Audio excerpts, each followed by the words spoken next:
नमस्कार, स्वागत है आपका वीके न्यूज में। देश की सबसे पुरानी पार्टी कांग्रेस और उनके राजकुमार हमेशा मीम्स की दुनिया में बने रहते हैं। सोशल मीडिया पर अक्सर उनका मजाक बनता रहता है। ये कोई नई बात नहीं है। अब उनका मजाक बने भी क्यों ना, जब हरकत ही ऐसी होती है, जब उनके आला कमान को ये तक नहीं मालूम कि कौन उनके पार्टी में शामिल है और कौन नहीं।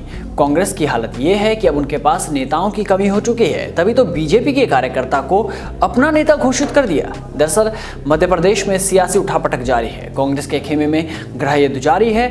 उनके कई नेता बीजेपी में शामिल हो गए।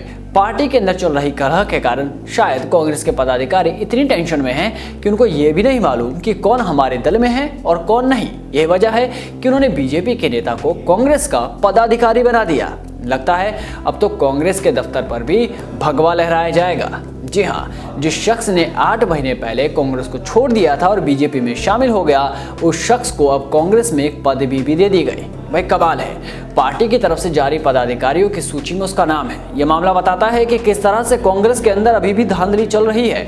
इतनी हार और फजीहत के बाद भी उनके नेताओं को होश नहीं आया। दरअसल हाल ही में प्रदेश यूथ कांग्रेस कार्यकारिणी के चुनाव हुए और इस दौरान बड़ी लापरवाही सामने आई है। यूथ कांग्रेस के महासचिव के पद पर एक ऐसे बीजेपी कार्यकर्ता को चुन लिया गया है जो कि 8 महीने पहले ही कांग्रेस से हाथ छुड़ा चुका है। उसने 8 महीने पहले ज्योतिरादित्य सिंधिया के साथ कांग्रेस पार्टी से इस्तीफा दे दिया था। सबसे बड़ी बात तो यह कि बीजेपी के कार्यकर्ता ने अपना इस्तीफा वरिष्ठ कांग्रेस नेताओं सहित संगठन के पदाधिकारियों को सौंपा था और चौंकाने वाली बात यह है कि इसके बाद भी उसे महासचिव के पद के लिए चुन लिया गया। इस तरह के अगर मामले सामने आएंगे तो सवाल तो बनता ही है कि क्या कांग्रेस के नेता अभी भी अपनी गलतियों से सुधरने वाले नहीं हैं? क्या कांग्रेस के चुनाव में अभी भी धांधली होती है? क्योंकि ये मामला तो यही बता रहा है। जिस बीजेपी नेता को कांग्रेस का महासचिव चुना गया है उनका नाम है हर्षित सिंघई। वे सिंधिया समर्थक हैं। जब सिंधिया ने कांग्रेस को बाय बाय बोला तो कई नेता भी उनके साथ हो चले। बहुत से नेताओं ने कांग्रेस पार्टी को इस्तीफा दे दिया और बीजेपी ज्वाइन कर ली। उन्हीं में से एक थे हर्षित सिंघई, जिन्होंने कांग्रेस को छोड़कर बीजेपी का हाथ थामा और सदस्यता ग्रहण कर ली। पर यह बात शायद कांग्रेस के बड़े नेताओं को मालूम ही नहीं है।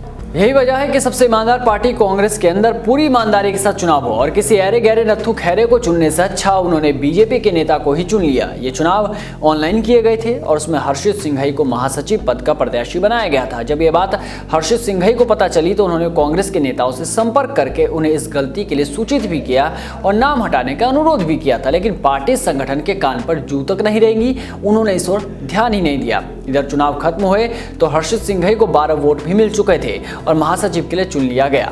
अब इससे ज्यादा कमाल की बात और क्या होगी, बीजेपी के कार्यकर्ता कांग्रेस के महासचिव के तौर पर चुने गए हैं। अब ये बात समझ नहीं आ रही कि लड्डू कौन बांटेगा और नगाड़े कौन बजाएगा।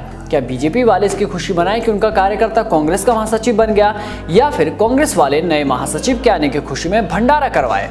हर्षित सिंघई ने बताया कि उन्होंने अन्य जिलों में भी इस संबंध में चर्चा की तो मालूम हुआ कि पूरे प्रदेश में ऐसे कई भारतीय जनता पार्टी के कार्यकर्ता हैं जिन्हें यूथ कांग्रेस की कार्यकारिणी में जगह मिल गई है। ऐसे में साफ जाहिर है कि यूथ कांग्रेस के चुनाव में जमकर धांधली की गई है और लापरवाही बरती गई है।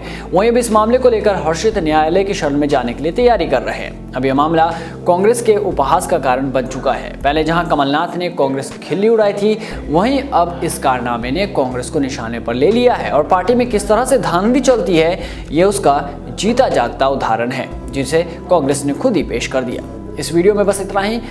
देश और दुनिया की तमाम बड़ी खबरों से जुड़े रहने के लिए बने रहिए वीके न्यूज़ के साथ। नमस्कार।